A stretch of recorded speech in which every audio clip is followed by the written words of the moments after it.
পুৰণীয়া সেতু এখন নিৰ্মাণ কৰিলোঁ, ফৰকাটিঙৰ বাইপাছটো আমি নিৰ্মাণ কৰিছোঁ, ৰাস্তা পদূলি আমি নিৰ্মাণ কৰিছোঁ, মহিলা উদ্যমিতা আঁচনিত যিসকল মহিলা ভালকৈ কাম কৰিছে তেখেতসকলৰ গৃহ আমি নিৰ্মাণ কৰিবলৈ চেষ্টা কৰিছোঁ। গতিকে মই আৰু বিশেষ নকওঁ।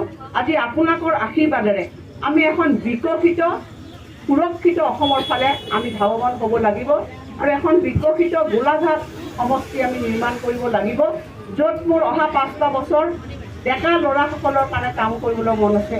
গোলাঘাটত এটা উদ্যোগীকৰণৰ পৰিৱেশ সৃষ্টি কৰি আমি সকলোৱে এটা নতুন ভৱিষ্যত গঢ়িবলৈ মন আছে।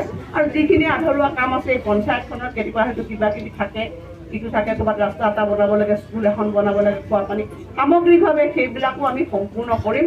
আৰু অহা যি নিৰ্বাচন আহি আছে সেই নিৰ্বাচনত আপোনালোকে মোক আশীৰ্বাদ দিয়ক আৰু এই ভোটদান 100% আপোনালোকে ভোট দিব লাগিব। পদুম ফুলৰ চিহ্নত আপোনালোকে ভোটদান দিব। কংগ্ৰেছ দলৰ কথা কিবা ক'ব লাগিব নেকি? আছে নেকি কিবা ক'ব?